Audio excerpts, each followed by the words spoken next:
The first light of dawn bled across the valley, pale and uncertain, turning the corral rails into long black stripes across the dust. Inside, the Mustang paced, shoulders rolling with restless power, hooves striking the ground in a steady rhythm that carried no trace of peace. He had been here for months, long enough for the locals to forget he'd once run free across the ridges.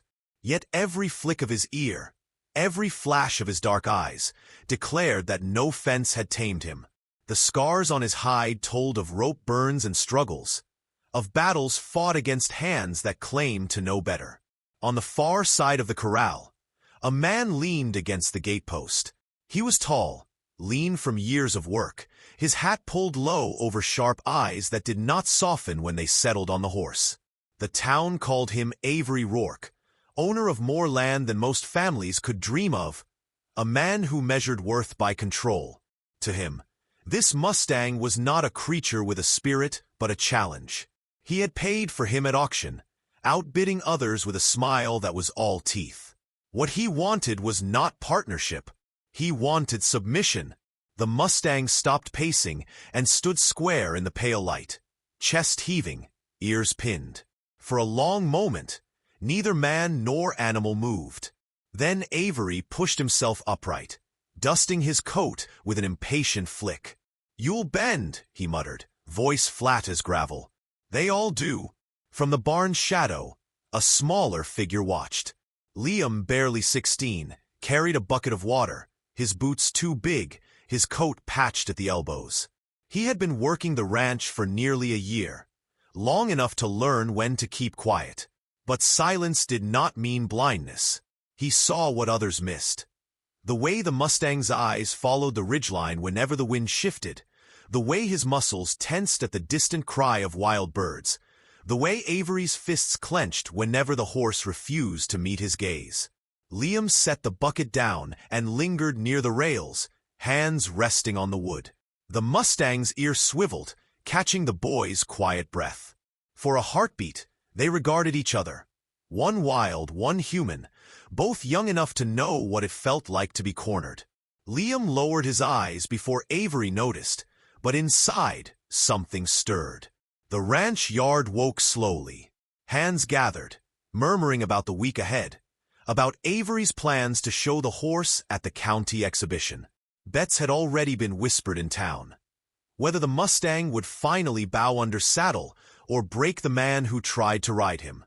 Avery thrived on that kind of talk. He wanted spectacle. To him, every glance from the townsfolk was a chance to prove his mastery. But the horse refused to fit into the shape carved for him. That evening, when the sun sagged low and the sky burned orange, he tested the rails again. He pressed his weight against the gate until the iron groaned. Liam, walking past with a bundle of hay, froze. The sound was low but urgent, like the beginning of a storm. The horse pulled back, then struck forward again, chest slamming wood, eyes wide and wild. Splinters snapped. The boy's breath caught. He half expected the animal to break through and vanish into the night. Instead, the Mustang stilled. He turned his head, nostrils flaring, as if measuring the moment, as if calculating patience. Then he stepped back, calm as stone. Liam understood something then. The horse wasn't reckless. He was waiting. Later, Avery strode into the yard, boots crunching in the gravel, his presence heavy enough to quiet every man around him. He studied the horse, lips curling. "Tomorrow," he announced, "we'll start the real breaking. Rope, saddle, crowd to witness. He'll learn he's mine." A few men chuckled, eager for the spectacle. Liam felt the words like a weight pressing against his ribs. Night fell with a brittle stillness. The Mustang stood alone, mane stirring in the cold wind, staring past the fence toward the dark line of hills. Freedom shimmered there like a promise too distant to touch. Every breath he drew carried the scent of earth beyond the rails, and every beat of his heart thudded like a drum that belonged to no one but himself. The ranch house lights flickered out, one by one, until only moonlight lay across the corral. Liam, lying restless in the bunkhouse, could still hear the horse's hooves striking the ground, steady, unbroken, carrying the rhythm of a spirit that would not yield. When the boy finally drifted into uneasy sleep, the Mustang pressed once more against the gate. The hinges shuddered. A single pin rattled loose, clinking against the dirt. He lifted his head, ears pricked toward the mountains. The night held its breath. His rebellion had not yet begun, but it was coming, and nothing on Avery Rourke's land would stop it. The morning broke with a roar of commotion. Avery's shouts cut through the yard like a whip, snapping every ranch hand into motion. The corral gate hung twisted, hinges bent wide open, and the Mustang was gone. Dust still clung to the tracks gouged into the earth where he had thundered free. Avery's face flushed with fury, his fists clenched so tight the knuckles whitened. "Find him," he barked, voice sharp as broken glass. "I don't care how far he's run, he's mine." Liam lingered at the back of the gathering men, heart hammering in his chest. He knew this wasn't just a chase for property. Avery's pride was at stake, and pride was the one thing the man never let go. The boy's eyes drifted to the ridgeline, where pale sunlight spilled over the hills. Somewhere out there, the Mustang was running. He could almost hear the echo of hooves against stone, the rush of air carrying the scent of sage and freedom. Out beyond the ranch, the horse surged forward, body unshackled at last. Each stride was a revelation, muscles burning with the joy of movement, nostrils drinking the wild air. He leapt gullies, cut across dry creek beds, and climbed slopes the men on horseback would struggle to follow. The memory of ropes and spurs nipped at his mind, but the horizon called louder. Every pounding step was both defiance and declaration. He would not belong to Avery Rourke or any man. By midday, riders spread across the country, dogs baying, ropes coiled. Avery led them, eyes locked ahead, determined to crush the horse's rebellion before word spread too far. To lose now, in sight of the town, would strip him of the respect he demanded. He muttered under his breath, promises of punishment, of proving mastery before all. His horse strained under the pace, but Avery gave no thought to mercy. Liam, sent along with the men though he was hardly a rider, kept to the edge of the chase. His stomach twisted each time he saw dust rise on the horizon, fearing it meant capture. He remembered the look in the Mustang's eyes the night before, steady, unyielding, waiting. That memory clung to him, stronger than Avery's orders. Near sundown, the chase tightened.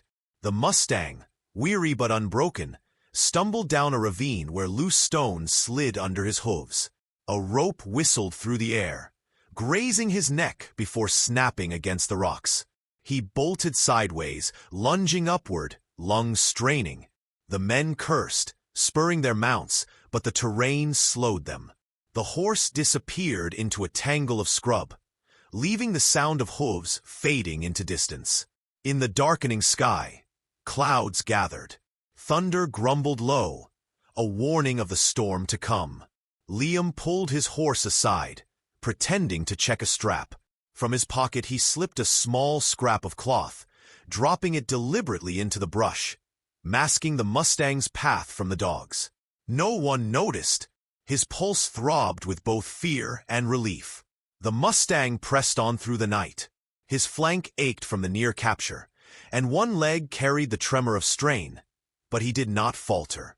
Above, the stars burned clear and cold, the kind of sky he had once known when the herd bedded down under open heavens. A memory flashed, his mother's steady presence, the thunder of dozens of hooves beside his own. That life had been stolen by ropes and shouting men. He would not let it be stolen again. By the time Avery called off the chase, the men were ragged and their horses blown. "We'll get him at first light," Avery growled, face shadowed by the dying fire they lit in the canyon. His tone left no room for doubt. This was war between a man's pride and a horse's spirit. The others nodded, too tired to speak, but Liam kept his eyes on the flames, silent. He knew the Mustang was still out there, waiting for the storm.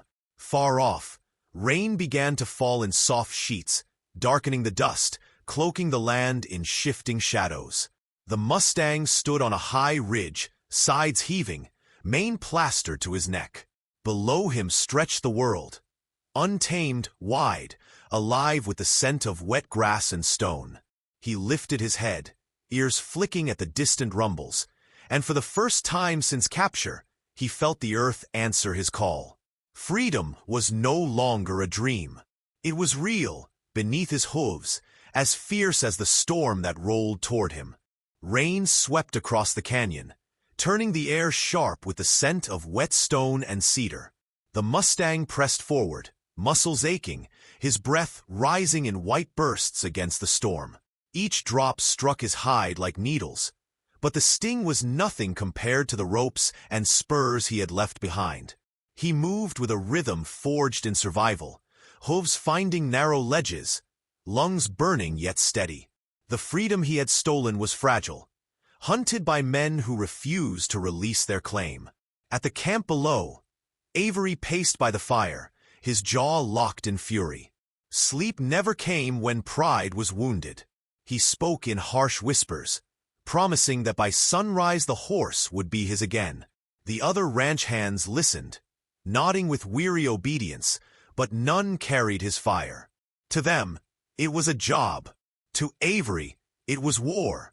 Each hour the Mustang remained free was an insult carved deeper into his pride. Liam lay wrapped in a blanket on the edge of the camp, eyes open to the storm. He listened to Avery's voice crackle against the thunder and felt a heaviness settle in his chest. He thought of the Mustang on the ridgeline, alone, watching the sky break open, the boy's hands curled in the fabric, torn between duty to the man who fed him and the silent loyalty he felt to the animal who refused to bow. By dawn, the storm had broken into mist that clung to the rocks. The men mounted, voices low, and began the climb.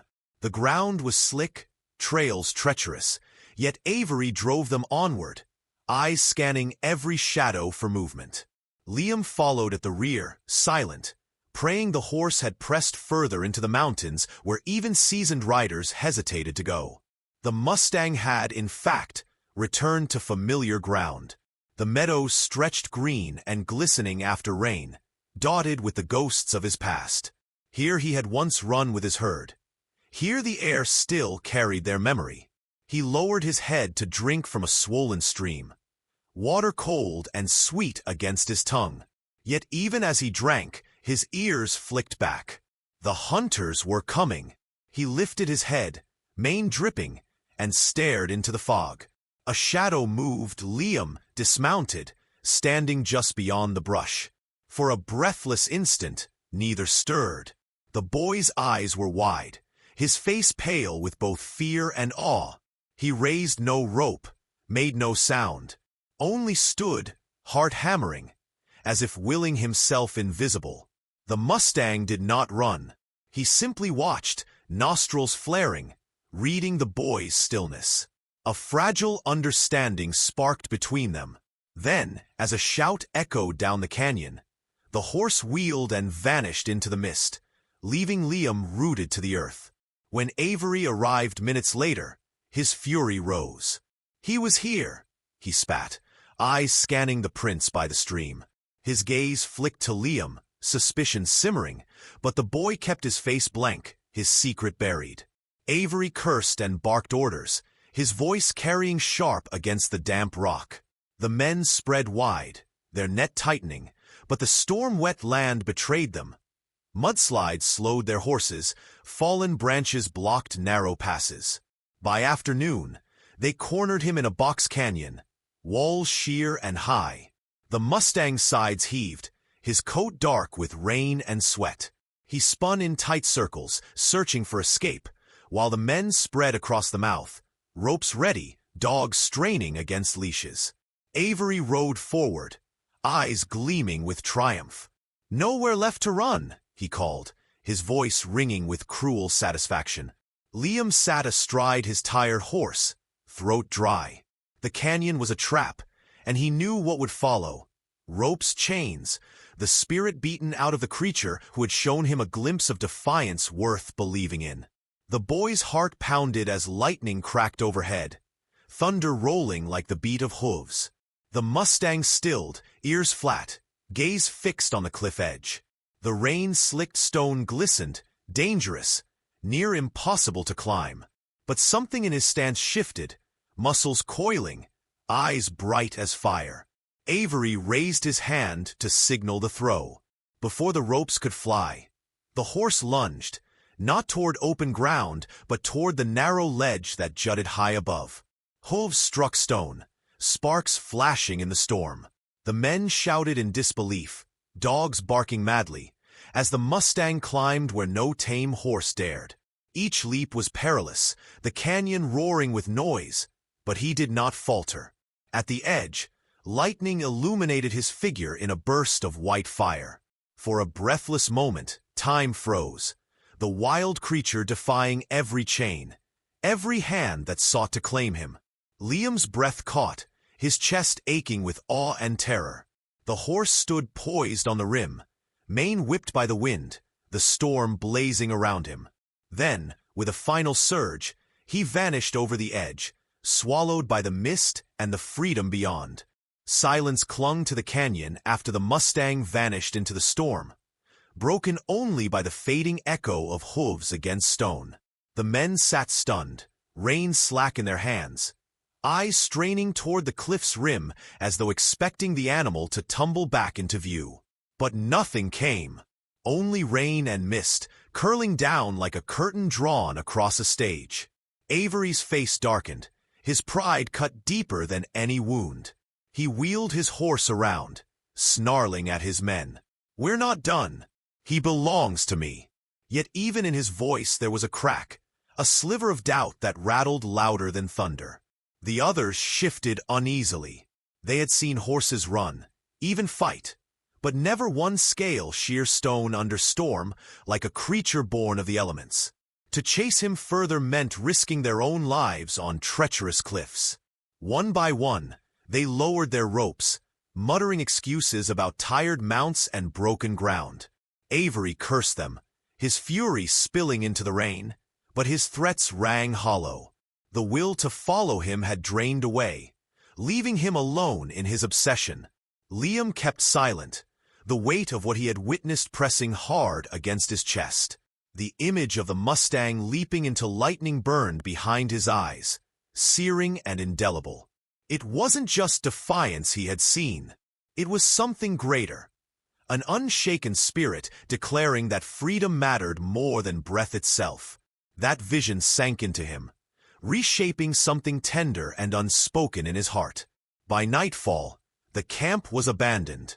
Avery remained, pacing the canyon floor like a caged wolf, muttering of traps and vengeance. The others slipped away, their loyalty eroded by awe and fear. Liam lingered until darkness swallowed the ridges, then guided his horse out in silence, the rain easing to a thin mist. He did not look back at Avery. The man's shadow had grown too heavy, too poisoned by pride to follow. High above, the Mustang moved through dripping pines, body trembling from the climb, flanks streaked with blood where stone had cut deep. Yet he carried himself with a steady rhythm, every stride a victory stolen from men who thought they owned the world. The storm broke open at last, stars pushing through the thinning clouds. He stopped on a ridge, breath rising in soft clouds, and lifted his head.